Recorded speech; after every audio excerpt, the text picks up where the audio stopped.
नमस्कार दोस्तों। आज की हमारी कहानी है एक चुटकी जहर रोज। आरती नाम की एक लड़की अपने पति और सास के साथ अपने ससुराल में रहने लगी। कुछ ही दिनों के बाद आरती को आभास होने लगा कि उसके सास के साथ पटरी नहीं बैठ रही है। सास पुराने ख्यालों वाली थी और बहू नए विचारों वाली। आरती और उसके सास का आए दिन झगड़ा होने लगा। दिन बीते, महीने बीते, साल भी बीत गया। ना तो सास टीपा टिप्पणी करना छोड़ती और ना ही आरती जवाब देना। हालात बद से बदतर होने लगे। आरती को अपनी सास से पूरी तरह नफरत हो चुकी थी। आरती के लिए उस समय स्थिति और भी बुरी हो जाती जब उसे भारतीय परंपरा के अनुसार दूसरों के सामने अपनी सास को सम्मान देना पड़ता था। अब वह किसी तरह सास से छुटकारा पाने की सोचने लगी। एक दिन जब आरती का अपनी सास से झगड़ा हुआ और पति भी अपनी माँ का पक्ष लेने लगा तो वह नाराज होकर मायके चली आई। आरती के पिता आयुर्वेद के डॉक्टर थे। उसने रो रो कर अपनी व्यथा पिता को सुनाई और बोली, आप मुझे कोई जहरीली दवा दे दीजिए जो मैं जाकर उस बुढ़िया को पिला दूं, नहीं तो मैं अब ससुराल नहीं जाऊंगी। बेटी का दुख समझते हुए पिता ने आरती के सर पर प्यार से हाथ फेरते हुए कहा, बेटी, अगर तुम अपने सास को जहर खिलाकर मार दोगी तो तुम्हें पुलिस पकड़कर ले जाएगी और साथ ही मुझे भी, क्योंकि वह जहर मैं तुम्हें दूंगा, इसलिए ऐसा करना ठीक नहीं होगा। लेकिन आरती जिद पर अड़ गई।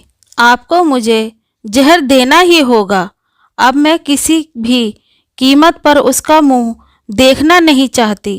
कुछ सोचकर पिता बोले, ठीक है, जैसी तुम्हारी मर्जी, लेकिन मैं तुम्हें जेल जाते हुए नहीं देख सकता, इसलिए जैसे मैं कहूँ वैसे तुम्हें करना होगा।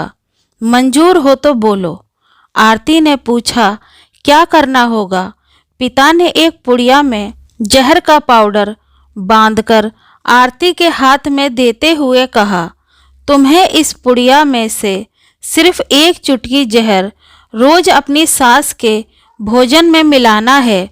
कम मात्रा होने से वह एकदम से नहीं मरेगी, बल्कि धीरे धीरे आंतरिक रूप से कमजोर होकर 5-6 महीनों में मर जाएगी। लोग समझेंगे कि वह स्वाभाविक मौत मर गई। पिता ने आगे कहा, लेकिन तुम्हें बेहद सावधान रहना होगा ताकि तुम्हारे पति को बिल्कुल भी शक ना होने पाए, वरना हम दोनों को जेल जाना पड़ेगा। इसके लिए तुम आज के बाद अपनी सास से बिल्कुल भी झगड़ा नहीं करोगी, बल्कि उसकी सेवा करोगी। यदि वह तुम पर कोई टीपा टिप्पणी करती है तो तुम चुपचाप सुन लोगी, बिल्कुल उसके विपरीत जवाब नहीं दोगी। बोलो, कर पाओगी यह सब? आरती ने सोचा, 6 महीने की ही तो बात है, फिर तो छुटकारा मिल ही जाएगा। उसने पिता की बात मान ली और जहर की पुड़िया लेकर ससुराल चली आई। ससुराल आते ही अगले ही दिन से आरती ने सास को भोजन में रोजाना एक चुटकी जहर मिलाना शुरू कर दिया। साथ ही उसके प्रति अपना बदलाव भी बदल लिया। वह सास के किसी भी ताने का जवाब नहीं देती, बल्कि क्रोध को पीकर मुस्कुराते हुए सुन लेती। रोज उसके पैर दबाती और उसकी हर बात का ख्याल रखती। सास से पूछ पूछ कर उसकी पसंद का खाना बनाती और उसकी हर आज्ञा का पालन करती। कुछ हफ्ते बीतते बीतते सास के स्वभाव में परिवर्तन आना शुरू हो गया। बहू की तरफ से अपने तानों के प्रति उत्तर ना पाकर उसके ताने अब कम हो चले थे, बल्कि वह कभी कभी बहू के सेवा के बदले आशीष भी देने लगी थी। धीरे धीरे 4 महीने बीत गए। आरती नियमित रूप से रोज सास को एक चुटकी जहर देती आ रही थी, किंतु उस घर का माहौल अब एकदम से बदल चुका था।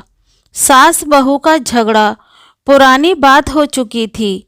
पहले जो सास आरती को गालियां देते नहीं थकती थी, अब वही आस पड़ोस वालों के आगे तारीफों के पुल बांधने लगी थी।